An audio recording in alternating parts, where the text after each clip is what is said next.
to take his place on his table. And they said, okay, we shall chant Brahmapanam now, and then we will eat.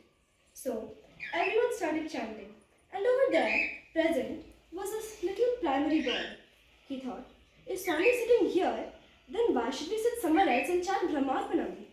So he took his plate and walked directly to Swami.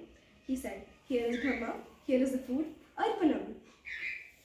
And Swami also very lovingly took one small piece of food on his plate. And then, as the boy was walking back to his place, Swami looked at everybody and said, do you know what I took from his plate? In that vada on his plate, there was a chili. I took that. And then Swami said, this is what I do when you chant Brahmarpanam. This is what I do when you offer something to me. I take everything that is bad and I give you what is best for you. Om Shri Sai Ram. Sai Ram. Sai Ram.